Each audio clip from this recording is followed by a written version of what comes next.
Okay,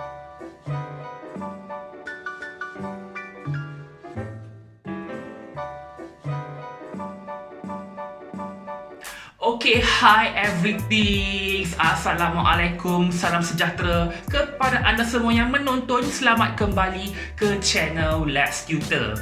Seperti yang anda boleh lihat dalam tajuk video kali ini, kita akan sambung pembelajaran kita dengan subtopik 4.5 iaitu asid nukleik. Untuk video-video yang sebelum ini, bahagian 1 dengan bahagian yang kedua, kita dah membincangkan tentang ciri-ciri dan kepentingan air, karbohidrat, lipid dan juga protein. Boleh klik di sini dekat hujung ni yang keluar ni, klik dekat situ. Korang boleh tengok selepas video ni habis nanti. Cuk. Okey, kepada yang belum subscribe tu, nampak tak butang merah dekat hujung ni, dekat bawah tu? Klik sekarang, klik subscribe kepada channel ini untuk konten-konten yang lebih menarik, konten-konten biologi yang akan datang. Okey, terima kasih kepada yang telah subscribe. Okey, jom kita mulakan. Okey, 4.5 asid nukleik. Apa itu asid nukleik? Secara definisinya, definisi asid nukleik ni, asid nukleik ialah sejenis molekul dengan satu ataupun dua rantai polimer. Ada satu ataupun dua rantai polimer yang terbina daripada monomer nukleotida. Dia punya monomer untuk polimer asid nukleik ni kita panggil sebagai nukleotida. Dalam asid nukleik, kita ada 5 unsur kimia yang terdapat dalam asid nukleik, iaitu karbon, hidrogen, oksigen, nitrogen dan juga fosforus. Ada 5 ni. Macam mana nak ingat ni? Kejap lagi saya tunjuk macam mana nak ingat kelima-lima unsur yang ada dalam asid nukleik. Monomer asid nukleik ialah nukleotida kan? Jadi, apa struktur monomer nukleotida ni? Okey, kejap saya lukis dulu. Okey, salah satu komponen nukleotida ialah gula pentosa ataupun nama lain dia gula 5 karbon. Kalau nak lukis, kalau soalan ni tak lukis molekul nukleotida kan, gula pentosa lukis dalam bentuk pentagon macam ni. Pentagon 5 sisi macam ni. Okey, lukis macam ini. Kenapa bentuk dia pentagon? Tak boleh bentuk lain ke? Sebab gula ini mempunyai 5 karbon. 5 karbon terdapat pada bucu pentagon ni. Sebab itu nama lain dia ialah gula 5 karbon. Dekat mana karbon tu? Dekat bucu-bucu pentagon ni. Kalau kita nak lukis, kalau soalan ni tak lukis, tak letak karbon ni pun tak apa. Lukis bentuk pentagon pun dah mencukupi. Tetapi sebenarnya kalau kita tengok struktur kimia dia, kita ada 5 atom karbon dekat setiap bucu pentagon ni. Okey, kejap. Sebenarnya ada sedikit kesilapan di situ. Sebenarnya struktur gula pentosa adalah seperti ini. Yang bucu atas tu sebenarnya atom oksigen. Saya silap lah. Maafkan saya ada kesilapan di situ. Jadi korang jangan risau, tak payah pening-pening. Asalkan korang lukis bentuk pentagon sahaja pun dah mencukupi. Tak ada masalah kalau dalam exam. Okey? Silap. Yang dekat bucu atas tu bukan atom karbon. Itu atom oksigen. Okey, back to the video. Gula pentosa kita ada 2 jenis. Gula pentosa, iaitu dia ada 2 jenis, ribosa ataupun deoksiribosa. Untuk gula pentosa ni lah, dia ada 2 jenis, ribosa dengan deoksiribosa. Nanti kita tengok bagaimana jenis gula pentosa ini memberikan 2 molekul asid nukleik yang berlainan. Itu kejap lagi. Okey, untuk gula pentosa, nama pun gula kan? Gula ialah karbohidrat kan? Jadi apa unsur yang ada pada karbohidrat? Karbohidrat ada unsur karbon, hidrogen, oksigen kan? Begitu juga dengan gula pentosa, dia ada unsur karbon, hidrogen dan juga oksigen. Okey, selesai untuk gula pentosa. Next, komponen yang kedua terdapat pada unit monomer nukleotida ni ialah base bernitrogen. Tak kisahlah nak lukis bentuk hexagon ke, bentuk petak ke, kali ni tak kisah. Kalau gula pentosa, wajib lukis bentuk pentagon. Kalau base bernitrogen ni, sama ada nak lukis hexagon ke, petak ke, tak kisah, suka hati. Dah nama dia pun base bernitrogen, mempunyai nitrogen. Jadi base ini mempunyai unsur nitrogen. Dia ada N, dia ada unsur nitrogen. Kita ada 5 jenis. Base bernitrogen, iaitu adenina, thymina, cytosina, guanina dan juga uracil. Ada 5. Okey, ada 5. Kita ada 5 jenis base bernitrogen. Setiap nama-nama ni kita simbolkan dia sebagai A, T, C, G dengan U. Adenina A, thymina T, cytosina C. Kenapa C? Sebab daripada perkataan bahasa Inggeris dia, cytosin. Dalam bahasa Melayu kita eja cytosina. Okey, guanina G, uracil U. Kita ada 5 jenis base bernitrogen. Nanti kita tengok kejap lagi bagaimana base-base ini berbeza mengikut jenis asid nukleik yang berbeza. Selesai komponen yang kedua, nukleotida, iaitu base bernitrogen. Lagi satu, kita ada lagi satu komponen nukleotida, iaitu kumpulan fosfat. Cara nak lukis kumpulan fosfat ni, jadikan dia condong macam ini. Buat line condong ke atas, lepas tu buat bulat. Buat bulat. Kita dah tahu dah ini ialah kumpulan fosfat. Dan kumpulan fosfat ni dia ada unsur fosforus sebab dia fosfat kan, kumpulan fosfat. Kumpulan fosfat dia ada unsur fosforus. Jadi disebabkan itu unsur yang terkandung dalam asid nukleik ialah karbon, hidrogen, oksigen, nitrogen dan juga fosforus. Kalau kita ingat komponen-komponen unit nukleotida ni, kita dah boleh tahu unsur apa yang ada dalam asid nukleik. Okey, selesai. Oh ya, lagi satu ialah bagaimana ketiga-tiga komponen ini digabungkan. Ketiga-tiga komponen ini digabungkan melalui proses kondensasi. Okey, itu je yang korang perlu tahu. Gula pentosa, kumpulan fosfat dengan base bernitrogen digabungkan bersama untuk membentuk satu unit nukleotida ini melalui proses hidrolisis. Okey. Terdapat dua jenis asid nukleik, iaitu DNA dan juga RNA. Nama bahasa Melayu dia DNA ni acid deoksiribonukleik. Dalam English deoksiribonucleic acid, sebab itu singkatan dia DNA. Lagi satu, RNA itu ialah acid ribonukleik. Ribonucleic acid. Sebabkan itu singkatan dia RNA. Kita pergi dahulu kepada DNA. Okey, struktur DNA ni macam mana? DNA ni, acid deoksiribonukleik ni mempunyai dua rantai polinukleotida. Polimer asid nukleik, monomer dia ialah nukleotida kan. Kalau banyak nukleotida, polinukleotida. Okey, DNA dia ada dua rantai polinukleotida yang akan memintal, dan membentuk struktur helix ganda 2. Nama struktur DNA tu kita panggil sebagai helix ganda 2, double helix structure.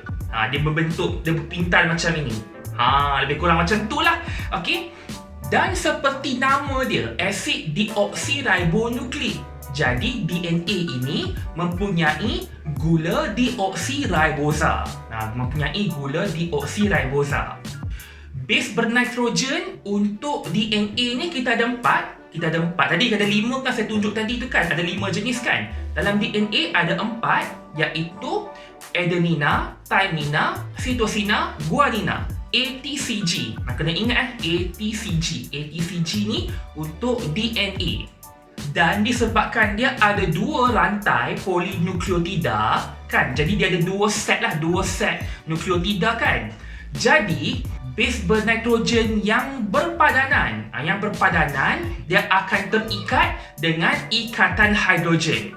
Base adenina dia berpasangan dengan base thymina. Base cytosina dia berpasangan dengan base guanina. A dengan T, C dengan G. Okey, saya lukis dekat sini.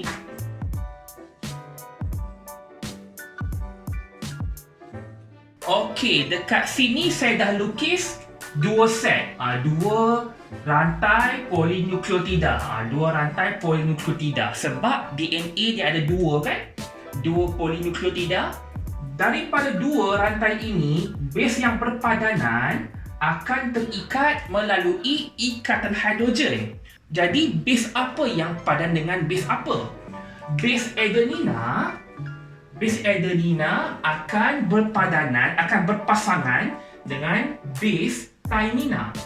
Base cytosina akan berpasangan dengan base guanina. A pasang dengan T, C pasang dengan G. Bila dia ada pasangan macam ini, dia akan terbentuk ikatan hidrogen dekat di tengah-tengah ni. Di antara base, di antara pasangan base ni. A dengan T, C dengan G. Cara mudah ingat, base cytosina yang C ni kan, yang C ini akan berpasangan dengan base guanina, G. Kenapa? Sebab bentuk dia hampir sama. C dengan G. Sebab bentuk dia berlekuk kan. Jadi bentuk yang berlekuk akan berpasangan dengan yang berlekuk juga, C dengan G. Jadi tinggal A dengan T. Yang confirm lah A dengan T tu pasangan yang pertama, C dengan G ni pasangan yang kedua. Itu senang ingat lah. Okey, itu DNA. Next, kita nak bercakap pula mengenai RNA. RNA ini dia terbalik, dia berbeza dengan DNA.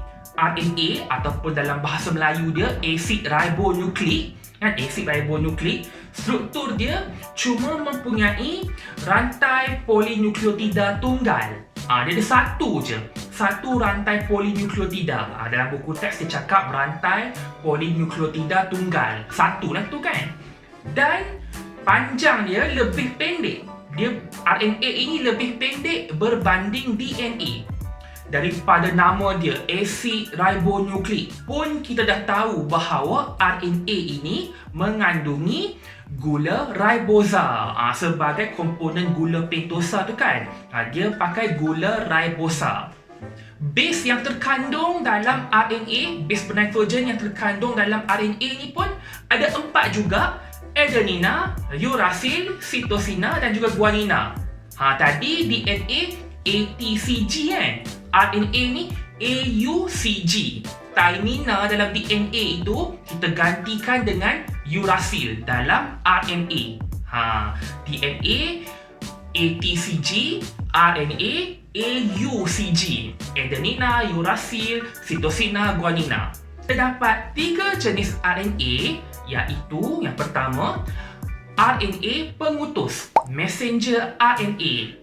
Kita ringkaskan simbol dia mRNA. Yang kedua, RNA pemindah. Dalam bahasa Inggeris, transfer RNA. Kita singkatkan menjadi tRNA. Dan juga yang ketiga, RNA ribosom. Ribosomal RNA kita singkatkan menjadi rRNA. Ada 3, mRNA, tRNA dan juga rRNA. Ketiga-tiga RNA ini terlibat dalam proses sintesis protein dalam ribosom. Ingat tak bab 2? Bab 2 fungsi ribosom, iaitu untuk mensintesis protein. Bagaimana nak mensintesis protein itu? Melalui bantuan RNA. Asid nukleik ni, kedua-dua asid nukleik DNA dan juga RNA ni terkandung dalam sel. Jadi, apakah kepentingan asid nukleik ni kepada sel? Apa kepentingan dia? Apa kepentingan DNA dan juga RNA kepada sel? Kepentingan yang pertama iaitu asid nukleik ini merupakan pembawa maklumat pewarisan, inheritance information ataupun maklumat genetik lah, senang cerita. Asid nukleik mengandungi maklumat pewarisan ataupun maklumat genetik. Jadi itu bermakna asid nukleik lah, DNA dan juga RNA lah yang bertanggungjawab menghasilkan ciri-ciri pada organisma, seperti warna mata kita, warna rambut, warna kulit, lagi apa lagi, ketinggian kita kan, saiz mata kita, itu semua adalah genetik. Itu semua adalah daripada maklumat yang terkandung dalam DNA. Selain daripada itu juga, kepentingan yang kedua ialah asid nukleik ini penting dalam penghasilan protein. Kan? Badan kita ini memerlukan pelbagai jenis protein seperti nak menghasilkan hormon, nak menghasilkan enzim, antibody, nak menghasilkan sel-sel yang baru, memerlukan protein. Jadi protein ini, kan kita cakap tadi, protein disintesis melalui bantuan RNA, melalui juga maklumat yang disimpan dalam DNA. Jadi asid nukleik ini penting dalam penghasilan protein. Jadi, bagaimana protein itu terhasil daripada DNA? Macam mana kan? Okey. DNA ini mengandungi kod genetik.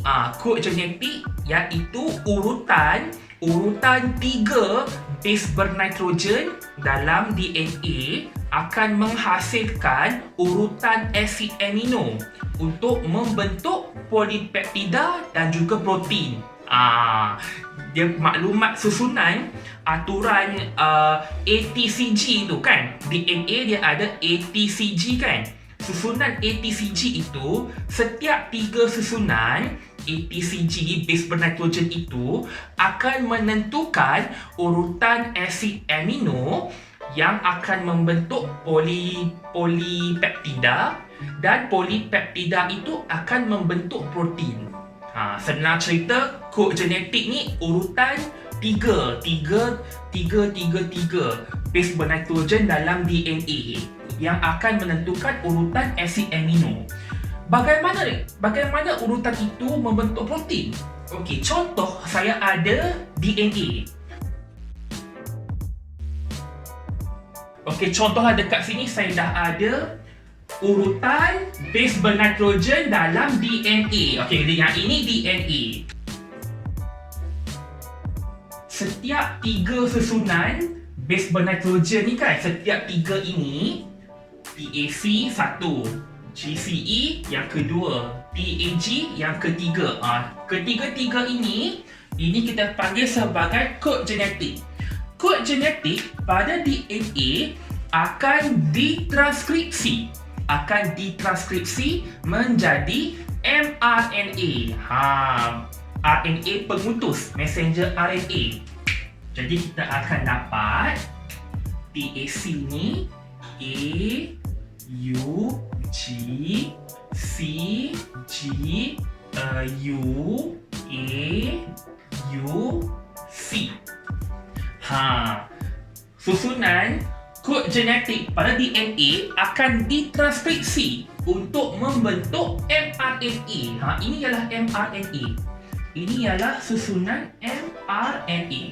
Daripada kod genetik ditranskripsi menjadi mRNA kan. Dekat mRNA, setiap 3 ini kan, AUG, CGU, AUC, yang ini kita panggil sebagai kodon. Kalau dekat atas dekat DNA, kod genetik kan. Kod genetik PAC, GCA, PAG ni. Tetapi selepas ditranskripsi menjadi mRNA, setiap 3 base dalam mRNA ini kita panggil sebagai kodon. Okey, dah bentuk mRNA. Bagaimana nak membentuk mRNA daripada DNA? Melalui proses transkripsi. Transkripsi. Okey. bagaimana daripada kodon pada mRNA ditukar menjadi urutan asid amino? Kodon mRNA ini akan ditranslasi, akan translate. Kita akan translate kodon ini kepada urutan asid amino. AUG ini, kodon ni, AUG ini untuk contoh untuk asid amino yang pertama. Seterusnya CGU ini, asid amino yang kedua. Selepas itu AUC untuk asid amino yang ketiga. Dia translate macam itu. Urutan asid amino ini akan membentuk rantai polipeptida. Jangan tertukar, ada dua proses ini, transcription dan juga translation. Kena pastikanlah, jangan tertukar. Dan kalau kita nak konklusikan daripada proses ini, kita dapat simpulkan bahawa sebenarnya kod genetik pada DNA inilah yang menentukan urutan asid amino dalam rantai polipeptida. Nampak kan, daripada kod genetik DNA ditukar kepada kodon dalam mRNA. Daripada kodon mRNA baru menjadi urutan asid amino. Tadi saya cakap asid nukleik ini disimpan dalam sel kan, terdapat dalam sel kan. DNA dengan RNA ni selalunya terdapat dalam sel, terutamanya dalam nukleus. Jadi bagaimana DNA disimpan dalam nukleus? DNA ini, asid nukleik DNA disimpan dalam nukleus dalam bentuk kromosom. Dalam satu unit kita panggil sebagai kromosom. Kita anggap kromosom itu seperti bola benang, seperti yarn ball. Bola benang itu kita anggap konsep kromosom seperti bola benang itu. Kita ada satu struktur DNA kan, struktur helix ganda 2 DNA kan. Struktur DNA itu akan memintal kepada sejenis protein yang dipanggil sebagai histon. Histon tu, apa fungsi histon tu? Histon itu membantu DNA untuk memintal. Jadi kita anggap macam DNA, kita lilit benang dekat bekas benang yang bulat tu kan, silinder tu kan, kita lilit benang kan, seperti itulah DNA memintal kepada histon. Satu unit pintalan DNA kepada histon kita panggil sebagai nukleosom. Satu unit pintalan kepada histon kita panggil sebagai nukleosom. Bila ada banyak nukleosom itu akan memintal lagi, kita akan pintal lagi, dia akan membentuk kromatin. Dan kromatin itu akan pintal sampai dia dah padat, baru dia akan membentuk satu unit kromosom.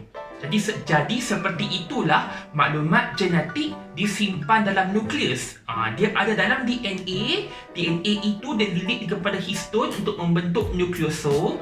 Nukleosom tu dia akan pintal lagi untuk membentuk kromatin, dan kromatin itu akan pintal lagi, pintal lilit lagi sampai membentuk satu unit kromosom.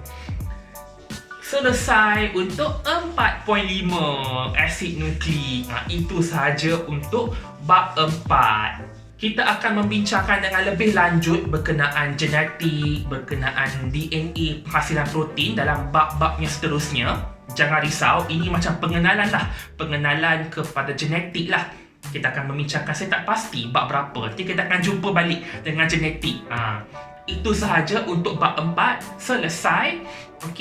Jika ada sebarang soalan, komen maupun cadangan, boleh tinggalkan dalam ruangan komen di bahagian bawah. Dan seperti biasa, saya akan tinggalkan korang dengan latihan kefahaman untuk subtopik 4.5 ini dan juga latihan kefahaman keseluruhan bab 4. Untuk keseluruhan bab itu, saya akan ambil soalan-soalan trial. Jadi kalau korang boleh jawab soalan keseluruhan bab 4 tu, maksud dia insyaAllah SPM pun boleh jawab. Sebab soalan trial kan susah kan. Untuk video-video yang lain daripada channel ini, korang boleh klik di sebelah sini. Dan kepada yang belum subscribe tu, subscribe sekarang. Subscribe dengan klik di sebelah sini. Okey, kita jumpa lagi dalam video yang akan datang. Terima kasih kerana menonton. Kita jumpa lagi. Bye-bye. Assalamualaikum.